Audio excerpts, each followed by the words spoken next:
Chers amis de Merta, je me trouve aujourd'hui à Tchassiviar. Tchassiviar, c'est en ce moment le point le plus chaud du conflit russo-ukrainien. Nous préparons le prochain reportage que vous pourrez retrouver dès maintenant dans leur série de Merta, leur série numéro 2, Ukraine, la guerre sans fin. Dans ce numéro exceptionnel, vous allez pouvoir retrouver 3 ans de reportage de Merta sur l'intégralité des 1200 km de la ligne de front, de Koursk à Lugansk, à Donetsk, jusqu'à Kherson. Dans ce magazine aussi, vous allez retrouver les meilleures analyses, les meilleures prospectives de ce conflit, notamment avec la participation des experts du Centre français de recherche sur le renseignement. Pour nous soutenir et pour qu'on continue notre travail, pour qu'on poursuive notre travail sur le terrain, eh bien alors procurez-vous ce magazine dès à présent en prévente sur notre site internet www.omertamedia.fr. Merci et à très vite.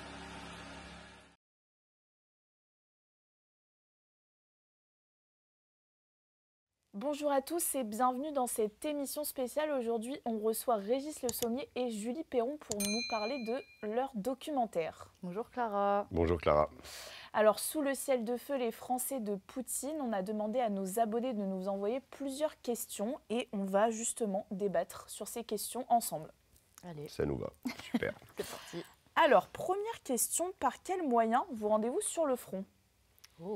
Alors là, c'est compliqué, hein. C'est un long voyage à chaque fois.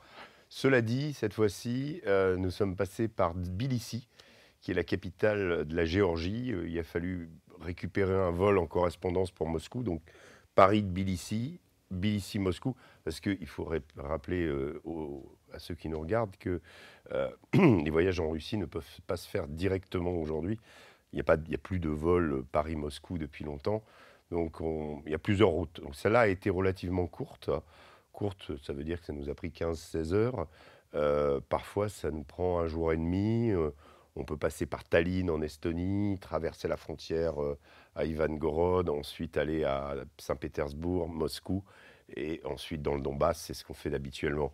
Là, en l'occurrence, on est allé à Koursk, mais c'était un voyage un peu moins long, mais long quand même.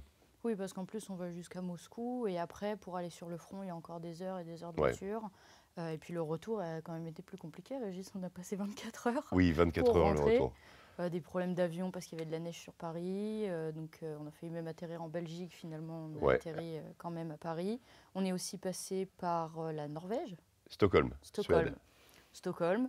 Voilà. Donc le retour a été un peu plus long, mais voilà, c'est plein de petits périples parce que, comme disait Régis, il n'y a plus de direct jusqu'en Russie. Et ce qu'il faut savoir, c'est qu'à chaque moment de ces périples, il peut se passer quelque chose, une complication. Il y a des passages de frontières. En Estonie, entre l'Estonie et la Russie, on passe une frontière de l'OTAN. Donc évidemment, c'est ultra surveillé. Parfois, les voitures passent. La dernière fois, quand on est passé, tout était fermé. Il y avait une sorte de durcissement des relations diplomatiques. Moi, j'ai été arrêté, enfin, j'ai pas été arrêté, mais j'ai été bloqué pendant, on va dire, une petite demi-heure, ce qui n'est pas très long.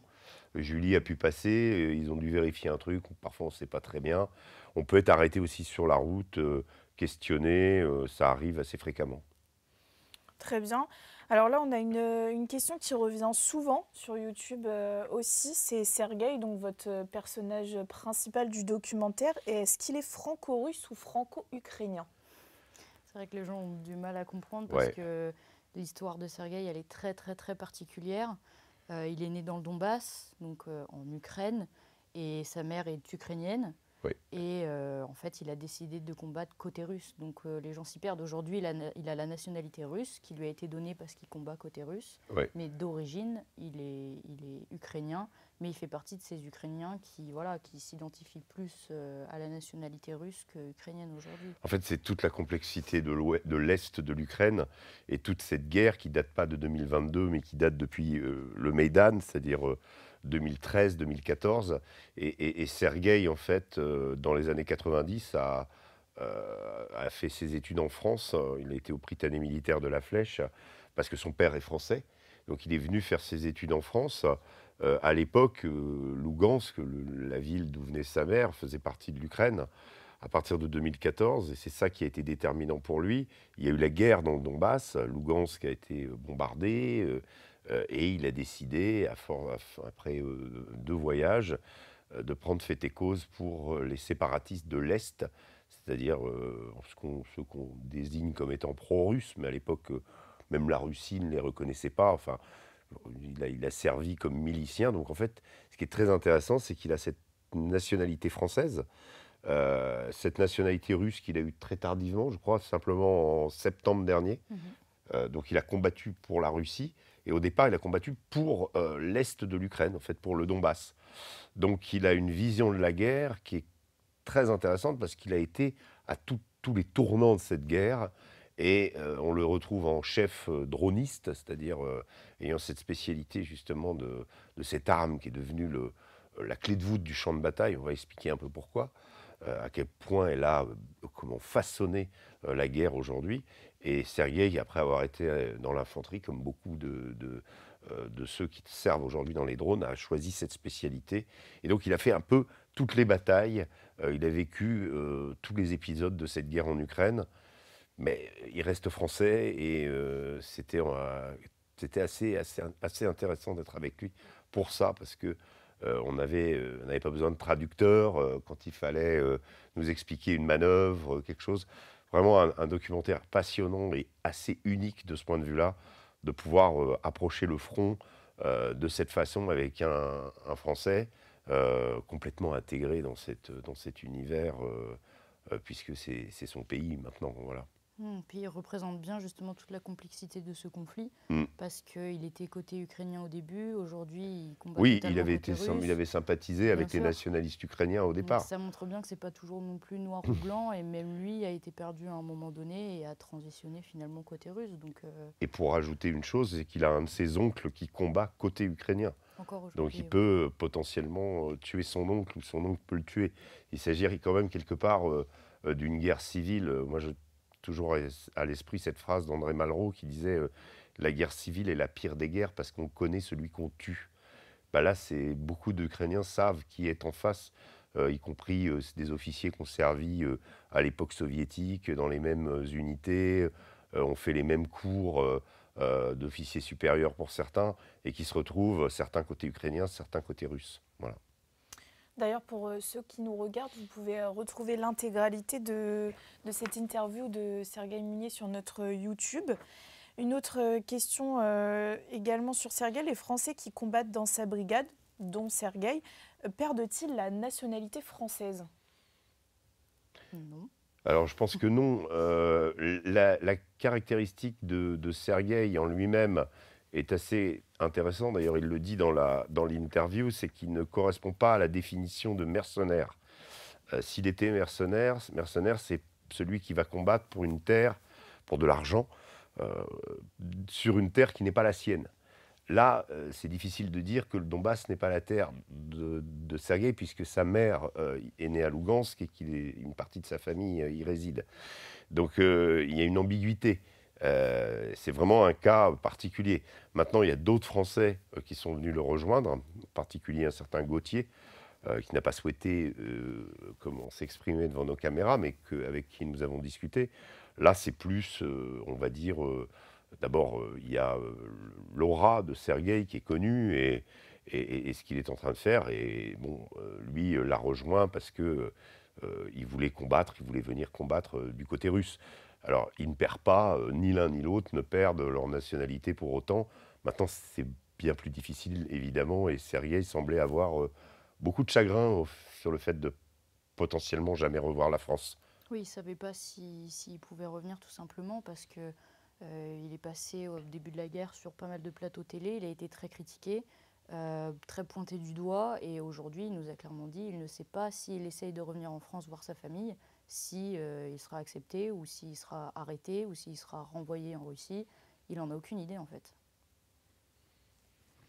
Et on voit énormément d'images dans votre documentaire, on voit des camps, etc. Est-ce que dévoiler la position justement des camps de base des dronistes, est-ce que ça représente un risque pour eux? Oui, totalement. C'est pour ça que nous, on ne l'a pas fait. Il n'y a aucun endroit identifiable de l'extérieur dans le documentaire. C'est soit flouté, soit on a vraiment zoomé pour ne pas voir les maisons autour. Ils nous ont prévenus dès le début, filmez pas les extérieurs. Il y a même des églises qu'il ne faut pas filmer près du camp de base, ou des endroits clés qui sont repérables, pour pas qu'ils puissent se faire repérer et que les camps de base soient bombardés finalement. C'est toujours un problème. Moi, dans des précédents reportages, notamment sur la zone de Soledar, Bakhmout, dans certains immeubles éventrés dans lesquels les soldats résident, parce que les soldats en fait trouvent leurs nouvelles habitations dans les ruines qu'ils conquièrent. Évidemment, il y a une surveillance de l'adversaire par drone. Et quand un reportage paraît, si l'adversaire ukrainien repère l'endroit et si on montre un extérieur, évidemment, c'est facile de dire, ah bah oui, à cet endroit-là, de repérer les endroits. Il y a déjà des exemples de soldats de part et d'autre qui ont commis l'imprudence de se faire photographier à côté d'un monument repérable. Et le monument était soit traité par l'artillerie, soit victime d'une attaque de drone à la suite. Donc oui, il y a un souci et on nous demande ou de flouter ou de ne pas montrer les extérieurs. Et bon, après, quand on est dans les villages éventrés sur lesquels c'est plus facile puisque on le montre pas, c'est pas du direct. Et que les soldats soient passés par là, ça ne veut pas dire qu'ils vont passer par là, donc il n'y aura pas de bombardement systématique ou autre. Mais pour les lieux de résidence, il y a vraiment une attention particulière, une façon aussi de se camoufler, parce qu'on est dans des zones totalement saturées par les drones, hein, c'est le sujet de notre reportage, et les drones peuvent arriver en pleine nuit, détruire rien qu'avec des capteurs de chaleur, repérer le fait que des soldats russes sont dans telle ou telle habitation et frapper cette habitation. Donc il y a toujours ce danger et on essaye de s'en prémunir au mieux et de faire en sorte que on reste en vie, parce que c'est vrai que la menace des drones, dont on va parler pendant ce sujet, parce que elle est quand même, c'est une révolution dans la guerre, véritable. Voilà. C'est vrai que les soldats avec qui on était nous ont quand même fait confiance, ils nous ont prévenus dès le début. Il y a des endroits qu'on avait le droit de filmer et non. Ils nous ont fait confiance après sur le reste du tournage. Ouais. Par contre, c'est vrai qu'on le voit dans le documentaire, on a croisé des soldats russes en quad qu'on ne connaissait pas. Et on le voit dans le documentaire, ils nous demandent de ne pas filmer parce qu'ils ne savent pas ce qu'on va faire des images, ils ne savent pas si justement ils ne peuvent pas être repérés à cause de nous. Donc ils nous demandent d'arrêter la caméra. Donc il y a quand même un environnement de méfiance, oui, par rapport à ça. On était également dans la périphérie d'une centrale nucléaire, type Tchernobyl en plus, donc avec une protection quand même assez fragile, qui était un des objectifs des Ukrainiens pendant leur offensive d'août 2024. Et donc c'est des endroits extrêmement touchy, sur lesquels la défense antiaérienne, des choses comme ça, là les Russes sont très très sensibles sur le fait de ne pas montrer les Pantsir ou ce type d'armement où ils sont situés pour évidemment éviter de faire que les Ukrainiens les attaquent, quoi. C'est toujours... et je pense que pour les journalistes qui travaillent côté ukrainien, c'est exactement les mêmes précautions. Justement, on en parle, cette guerre est véritablement une guerre de drones, mais comment les dronistes s'engagent-ils ? Et nous, ce que nous ont dit les soldats avec qui on était, c'est que la plupart d'entre eux étaient avant tout fantassins et qu'ils se sont reconvertis dans les drones parce que il y avait des avantages pour eux. Il y en a qui voulaient plus revivre vraiment le front, les tranchées. Donc ils ont accepté un petit peu de prendre du recul par rapport à tout ça. Il y en a qui avaient aussi du coup la formation parce que c'est une vraie formation à part de diriger des drones. Donc en fait ça se fait assez naturellement. C'est des gens qui sont déjà dans les fantassins et qui sont recrutés pour cette spécificité-là. Donc ça se fait naturellement. En tout cas, pour ceux qu'on a rencontrés, c'était quasiment que des fantassins de base. Après, pour les autres brigades, je ne sais pas particulièrement comment ça se passe. Ce qui est très intéressant et très particulier avec l'unité dans laquelle on était, c'est que c'était une unité baptisée Normandie-Niémen, donc à l'initiative de Sergueï en hommage aux aviateurs français qui avaient rejoint l'Union soviétique pendant la Seconde Guerre mondiale. Ils considèrent que la nouvelle aviation légère, c'est les drones. Donc ils l'ont appelé Normandie-Niémen dans une idée de prolongement de cette mémoire, on va dire. Mais il s'agissait d'une unité à proprement parler de drones. C'est-à-dire se déplaçant en 4x4, donc véhicule ultra rapide qui peut semer un drone, avec des fusils de chasse, donc un mélange d'ultra technologie avec les drones et de fusils de chasse pour abattre le drone de façon à tirer une cartouche qui diffuse et qui puisse casser le drone et le faire tomber, alors qu'avec un fusil de précision, c'est beaucoup plus difficile. Donc il y a des vieilles méthodes comme ça pour essayer de se débarrasser des drones et on n'a pas trouvé mieux. pour se débarrasser d'un ennemi qui est très très envahissant et qui demande une attention de tous les moments. Et ce qui est donc intéressant, c'est ce mélange en permanence d'archaïsme et d'ultra-technologie, ce qui fait que dans les unités de drones à proprement parler, c'est-à-dire pas l'unité de drone d'une autre unité, vous comprenez, dont je vais vous parler tout de suite, mais sur ce type de personnalité, on est avec des gens qui sont quand même dans une forme de communauté d'esprit, de culture, on est avec des geeks. Donc ils ont un mode de vie, bon, il y avait une cantine à côté, c'était un vieux camp de vacances, donc il y avait encore des dames qui servaient, qui faisaient la nourriture. Et cette nourriture, nous, elle nous allait très bien, hein, on n'a pas pris beaucoup de kilos là-bas, et quand on pouvait aller prendre un repas, on y allait. C'était fait des bouillies de sarrasin, des choses comme ça, des légumes. Eux, ça les intéressait pas du tout. Ils allaient à Courtchâteau récupérer des pizzas, ils mangeaient des pizzas, ils se couchaient à 4 heures du matin. Le lendemain, s'il n'y avait pas d'activité, il n'y avait personne debout avant 11 heures. Et puis, par contre, s'il y avait une activité ou quelque chose de programmé, on peut rester debout toute la nuit. Donc, en fait, le rythme de ces jeunes est très en phase avec celui de nos adolescents. Ce qu'on pouvait remarquer, par exemple, c'est qu'ils boivent du Red Bull le matin avant de partir au combat. Ils vont passer 4 heures dans la nature, un petit déj au Red Bull et le soir, pizza. Donc le régime alimentaire est très particulier. Donc ce n'est pas des soldats identiques aux autres. Moi, les autres dronistes que j'avais rencontrés, et encore, c'était à une autre époque de la guerre, on pourra expliquer les changements qui sont intervenus, notamment à cause de l'émergence des drones d'attaque pendant cette guerre. Les autres que j'avais vus sur le front de Crémina en 2023, en janvier 2023, étaient une unité qui repérait les positions ukrainiennes pour qu'elles soient traitées par l'artillerie. Ça peut être le cas avec eux, mais eux, il s'agit de drones d'attaque, c'est-à-dire on équipe un drone avec un morceau de ficelle, un morceau de scotch, on lui met des têtes de RPG, de bazooka, et le drone percute avec ses charges. Il y a un côté artisanal, mais il s'agit d'une unité drone dédiée, et c'est pas du tout la même philosophie qu'avec les unités qui viennent justement accomplir la fonction de droniste pour une unité plus large. Et puis c'est une unité qui évolue constamment, on l'a remarqué. Ouais. Là, nous, on a vu déjà avec les actualités qui arrivent aujourd'hui que les drones ont déjà évolué depuis que nous, on y allait en novembre dernier. C'est très, presque effrayant. Voilà, en fait, ils se développent tout le temps. Donc, je pense qu'ils ont été d'abord, ils se sont adaptés en rejoignant les drones et puis ils continuent encore de se développer tous les jours. C'est très intéressant parce qu'on peut mettre ça en perspective. Notre expérience, c'est le fait d'avoir couvert le front ukrainien depuis, on va dire, le début de la guerre ou quasiment. On a pu regarder une vidéo qui a été une interview d'un photographe célèbre de Time Magazine qui s'appelle Tyler Hicks, que j'ai eu la chance de connaître et avec qui de rencontrer dans de nombreux endroits dans le monde. Et Tyler Hicks explique, ayant couvert la guerre en Ukraine, que certaines photos qu'il a prises au début de la guerre ne pourraient plus être prises aujourd'hui. Et à cause des drones en particulier, d'habitude, l'infanterie progresse, surtout quand il y a de la boue, en se mettant sur les engins à chenilles, c'est-à-dire les BTR, les BMP. C'est-à-dire qu'il y a des paquets de soldats qui se mettent dessus et ça leur permet d'avancer.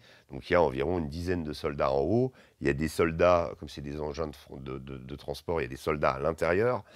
Et donc ça, aujourd'hui, c'est la première cible d'un drone. Surtout les nouveaux drones d'attaque, les drones filaires, qui sont redoutables. Et donc, il n'y a plus cette configuration-là. Et donc, il expliquait que cette photo-là, c'est fini. Dans la guerre d'aujourd'hui, c'est fini. Et nous, on a remarqué ça aussi. Moi, j'avais vu aussi ce type de...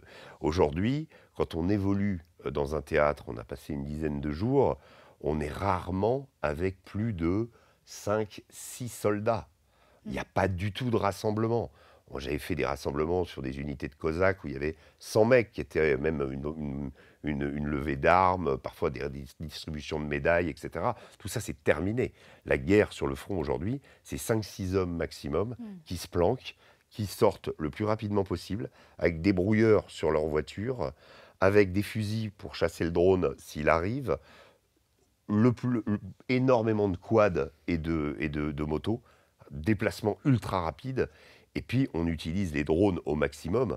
Et les drones ont rendu obsolètes des fonctions de l'armée. Par exemple, il n'y a plus besoin de sniper. Avant, que vous aviez un sniper pour tuer quelqu'un à 1 kilomètre ou à 500 mètres, aujourd'hui, vous envoyez un drone.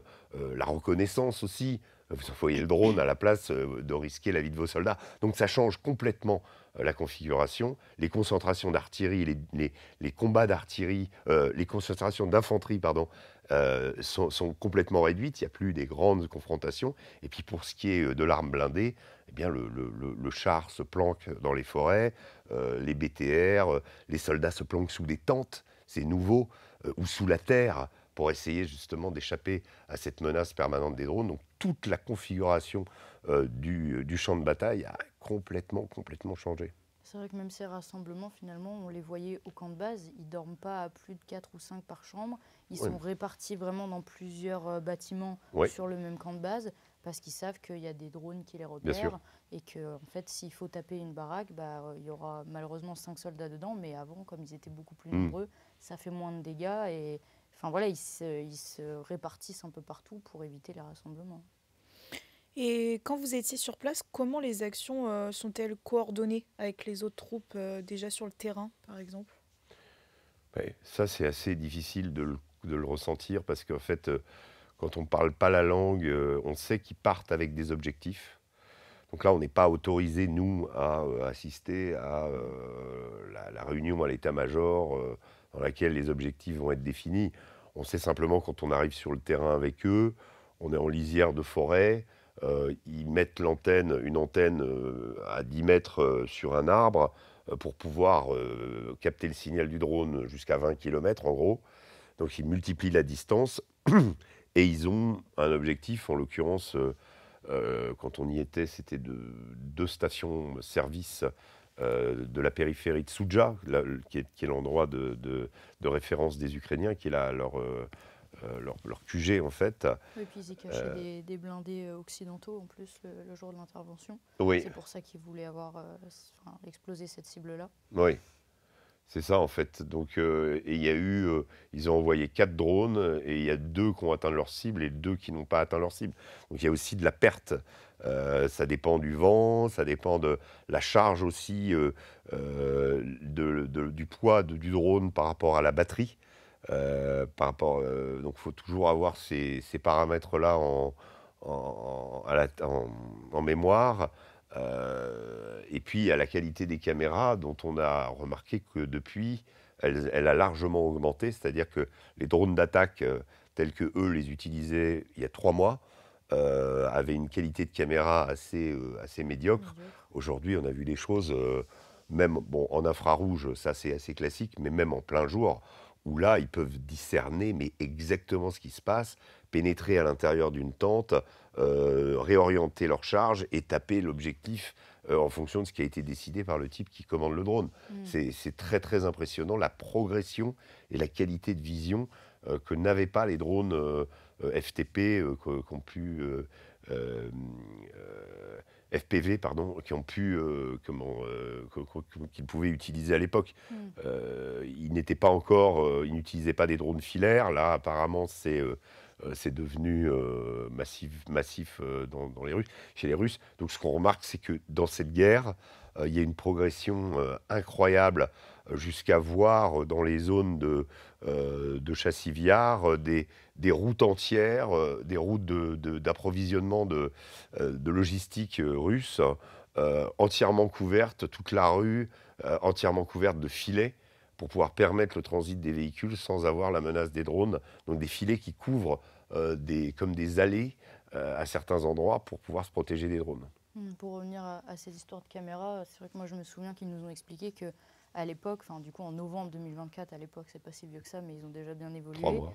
Ils nous expliquaient qu'ils envoyaient un premier drone avec une caméra de qualité pour repérer le parcours. Mais celui-là, c'est pas celui qui explosait parce qu'il coûtait plus cher, parce que meilleure caméra. Et ils envoyaient d'abord celui-là en repérage, et ensuite le pilote de FPV envoyé un drone du coup avec une caméra où ils voyaient vraiment pas grand chose parce que du coup il coûtait moins cher. C'était beaucoup des drones en plus faits en impression 3D, donc qui coûtaient le moins cher possible. Chinois certains. C'est ça, et en fait il repérait avec le premier drone de repérage le chemin et après de mémoire il envoyait son drone qui coûtait moins cher et celui-là explosait. Là les vidéos qu'on voit aujourd'hui, la caméra est parfaite et c'est celui qui va exploser vers la cible. Donc ils ont déjà évolué effectivement depuis novembre, rien qu'au niveau matériel. C'est vrai qu'il n'y a presque plus besoin de... Alors, il y a toujours 2 drones qui fonctionnent avec celui qui filme l'autre, c'est-à-dire celui d'observation qui va filmer l'autre qui explose. C'est souvent la combinaison des deux. Mais c'est vrai qu'il n'y avait pas cette qualité-là. Pourtant, c'était il y a à peine 3 mois et ils venaient de recevoir des boîtes de drones avec des notices en chinois. C'était assez... ça paraissait extrêmement déjà sophistiqué. Bon, c'était déjà de la bonne technologie. On a vu comment ça fonctionnait, mais là, on sent que ça a encore monté d'un cran et que ces armées-là, que ce soit l'armée ukrainienne ou l'armée russe, ont une expérience absolument incroyable de ces nouvelles guerres. Et je ne suis pas sûr qu'en Occident, on ait pris encore la mesure de l'importance des drones aujourd'hui sur le champ de bataille. Alors là, on a une question, je pense, pour vous deux. Y a-t-il une vraie justification de mettre en danger une jeune femme sur le front ou est-ce juste une bonne figure de promotion? Julie, tu peux peut-être commencer. Déjà, avant tout, on ne m'a pas envoyé sur le front pour faire de la pub. On m'a demandé d'abord si je voulais y aller, donc avec consentement. Et moi, je voulais vraiment y aller parce qu'en tant qu'alternante, c'était une expérience unique. Faire du front, parfois, c'est l'objectif d'une vie pour les journalistes. Donc moi, de pouvoir le faire très tôt, c'est une opportunité que j'ai saisie. Et puis surtout pour les images. Moi, j'y allais vraiment pour voir vraiment comment ça se passait là-bas. Je pense que ça devrait être l'objectif de tout journaliste. Tout journaliste aujourd'hui devrait avoir envie d'aller voir ce qui se passe réellement sur le terrain. Donc moi, c'était le cas. Pas spécialement pour faire de la pub ou de la promo. Après, une fois qu'on est là-bas, oui, on sait que voilà, il nous faut du contenu. Donc, il y a le documentaire qui compte, il y a l'application, il y a nos abonnés, il y a les gens qui nous suivent, qui veulent des nouvelles. Donc oui, on fait des vidéos sur le front pour donner des nouvelles aux abonnés, à nos proches aussi, qui ne savent pas forcément ce qui se passe en temps et en heure. Donc oui, on fait de la vidéo, mais on n'est en aucun cas en train de faire de la promotion ou de la pub. Voilà, moi, je ne suis pas mannequin professionnel. C'est pas du tout l'objectif d'aller sur le front et de faire ce genre de vidéo pour ça. Enfin, moi, j'y vais pas pour ça, en tout cas. Non, puis franchement, nous, chez Omerta, on privilégie pas, on ne demande pas si quelqu'un a tel ou tel physique ou un homme ou une femme. C'est basé sur l'idée du volontariat, c'est-à-dire il faut être motivé. On a fait certains reportages avec que des mecs. On a fait avec des femmes, des hommes. Là, on était avec Julie, parce que Julie on a fait 2 autres reportages en Bosnie, en Hongrie ensemble. Et que voilà, Julie ayant progressé, il y avait une sorte de continuité à ce qu'elle aille, mais il fallait que ses parents soient d'accord, que tu sois d'accord, que tu sois d'accord, que tes parents soient d'accord. Il y avait l'école aussi. Donc, c'est pas rien, c'est pas léger. On va pas comme ça. Faut s'imaginer le contexte. On est dans une zone de guerre. On n'est pas là pour faire de la pub ou se montrer, se mettre en scène. Enfin bref, on documente un conflit. Il faut comprendre que tout ce qui peut avoir, quand on est dans la vie, on va dire normale, ici, oui, la promotion, l'esthétisme, le fait de... Bon, Julie, dès qu'elle passait à la caméra, ne pensait pas à mettre du maquillage ou des... Voilà, ça n'a rien à voir. Voilà, c'est une demande, un investissement et c'est ça le métier du grand reporter en fait. Voilà. Moi, je peux comprendre que ça surprend des gens de voir quelqu'un peut-être de plus jeune ou une fille, ou peut-être qu'il y a des gens qui ne comprennent pas cette Il y a autant de filles que d'hommes qui font ce métier. Oui, mais peut-être que voilà, dans les commentaires, ça surprend tout de suite. Ah, mais elle est jeune, je suis majeure, j'ai voulu y aller moi de moi-même, et voilà, personne ne m'y a forcé, ni pour faire de la pub, ni pour vendre quoi que ce soit. C'était une envie aussi personnelle. En tout cas, bravo. Merci. Quel a été le moment où vous avez eu le plus peur? Donc toi, Régis, je pense que tu as un petit peu plus l'habitude. Julie, c'était ta première fois. Mais peut-être que J'avais t'as eu peur. Il aussi. peut y avoir des moments de peur aussi. J'avais peur d'être avec Julie, qu'il arrive quelque chose à Julie. Ouais, non. Il y a une vidéo quand même où on voit qu'on a un peu peur dans le Mm. documentaire, où Sergueï nous dit voilà, qu'il y a des drones au-dessus, qu'il faut vite remonter dans la voiture. Mon Régis a quand même la galanterie de me laisser monter en première dans la voiture. C'est vrai que je pense qu'à ce moment-là, il a dû se dire mince, je suis avec elle, ça se trouve, c'est moi qui vais me faire sauter par Non, le je drone me suis parce dit, que je la laisse monter. Si le drone tape la voiture, moi je serais. Ah bon, bah voilà, on a la vraie explication. Je risque d'être sauvé. Donc Vas-y, oui, vas-y. cette Non. menace des drones, oui, je Ouais. pense que c'est ce qui nous faisait le plus peur parce Ouais. qu'on était dedans tout le temps. Moi, il y a eu une nuit quand même aussi qui faisait partie quasiment de nos dernières nuits là-bas où j'étais pas sereine. On voyait l'actualité des attaques MS qui arrivaient près de Koursk. Ouais. C'est typiquement la zone où on était et la nuit, on entendait les missiles passer Ouais. au-dessus du camp de base. Ouais. Je ne dormais pas et je me disais, est-ce que je voyais mes proches aussi qui me demandaient, est-ce que vous êtes dans cette zone, est-ce que vous rentrez bientôt, Et à ce moment-là, on ne sait pas exactement quand est-ce qu'on va rentrer, parce qu'on attend aussi plein d'accords, Et voilà, là, à ce moment-là, je me dis, si ça continue de s'intensifier comme ça, oui, j'étais pas très sereine. Et il y avait la centrale nucléaire. Moi, j'ai un père qui a construit des centrales nucléaires et qui m'avait, à l'époque, je m'en souviens très bien, en 86, au moment de la catastrophe de Tchernobyl, qui n'avait rien à voir avec un missile. Il n'était pas un missile qui avait tapé la centrale, mais j'étais assez conscientisé et je savais que la centrale de Kronchtatov à côté avait été construite à la même époque que Tchernobyl, qui avait des fragilités, et d'imaginer que des armées se combattent les unes contre les autres dans un contexte où il y a une centrale nucléaire qui alimente une ville, c'est quand même pas très rassurant, voilà. Et il y avait ce contexte-là, ces missiles en effet qui passaient pas loin, donc tout ça faisait qu'on était dans un... Et puis il y a eu la décision au moment où on était là-bas, prise par Joe Biden, d'utiliser justement les attaques MS contre le territoire russe, et spécifiquement dans le cadre de la bataille de Koursk. Donc tout à coup, on s'est retrouvé un peu au centre du monde. Ce qui est toujours à la fois intéressant d'un point de vue journalistique, mais à la fois un peu inquiétant du point de vue de votre sauvegarde, parce que quand vous savez que les Américains peuvent taper, vous êtes avec une unité qui est en pointe sur le front, et que c'est un des endroits les plus durs du front en plus, où par rapport au Donbass, les deux armées maintiennent leur position, alors que dans le Donbass, les Ukrainiens reculent. Ouais, ça fait quand même un vrai... on se pose des questions, voilà. Oui, il faut être très lucide à ce moment-là et savoir rentrer aussi au bon moment. Ouais. Le travail, les sujets, en plus on avait déjà beaucoup de choses dans la boîte, mais il faut être lucide et savoir rentrer aussi quand ça devient vraiment compliqué. Mais c'est vrai que même quand on est à la rédaction et qu'on vous attend, c'est un peu stressant aussi. On a peur aussi pour on vous. vos Donc, messages aussi. Oui.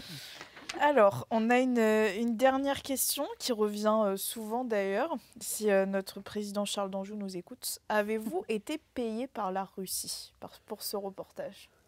Non. Non, Je pense qu'on l'a déjà dit dans d'autres vidéos, on le dira encore, non. Peut-être qu'on aurait plus de moyens. Peut-être qu'on aurait plus de moyens, effectivement. Peut-être qu'on volerait en première classe et qu'on serait logé à l'hôtel 5 étoiles de Koursk.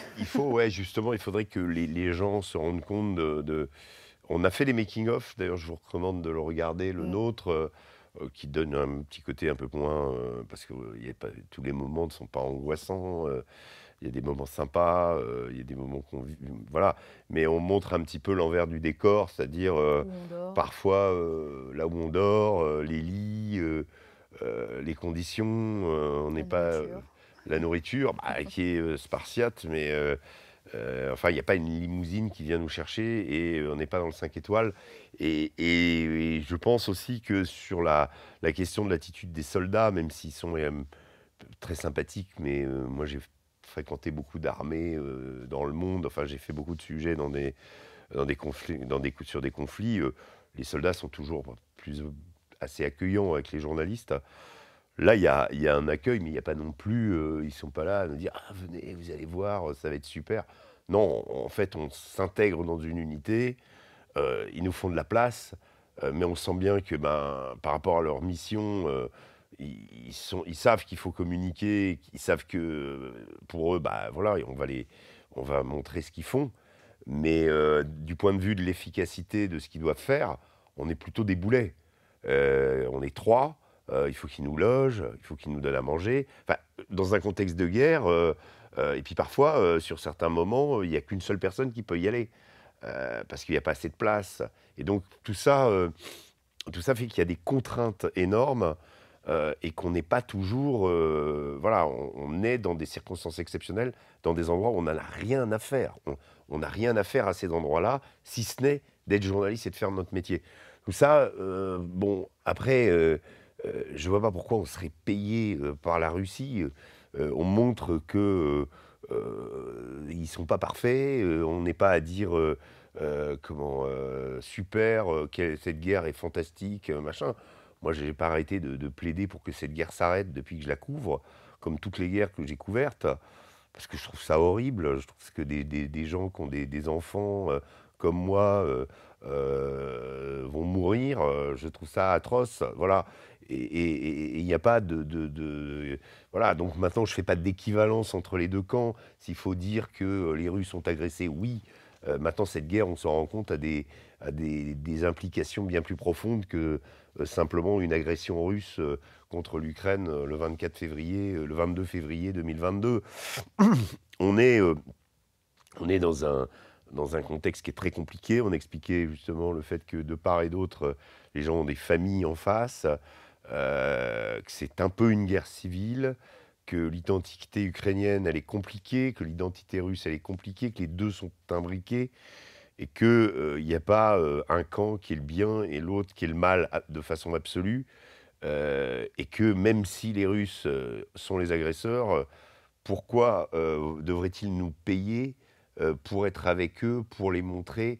On ne cherche pas du tout à les magnifier, on leur applique, moi j'applique avec les Russes les mêmes règles que j'appliquais quand je couvrais les talibans, ou comme quand j'étais avec l'armée américaine en Irak. C'était les mêmes règles de journalisme, de déontologie. On raconte ce qu'on voit, on n'invente pas, on est cash avec ce qui est... si on voit un véhicule blindé détruit et que c'est un véhicule russe, on ne va pas dire que c'est un véhicule ukrainien, par exemple. Voilà, enfin, on est dans la recherche de la vérité. On ne la sait pas tellement, on ne sait pas tout, mais on arrive à gratter et à comprendre des choses. Voilà.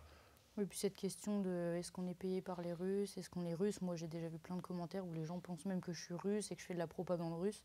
Non, je suis née en Picardie. Enfin voilà, Ouais. j'ai aucun intérêt à faire une propagande russe. Et en plus, enfin voilà, je pense que si j'avais été russe, ça m'aurait évité un petit séjour de 5 heures en cellule au commissariat de Koursk, où on a pensé que j'étais une espionne française. On a été interrogé avec Charles par le FSB. Voilà, je pense que si j'avais été payée par la Russie, j'aurais pas eu besoin de passer ces tests-là. Donc, c'était assez désagréable.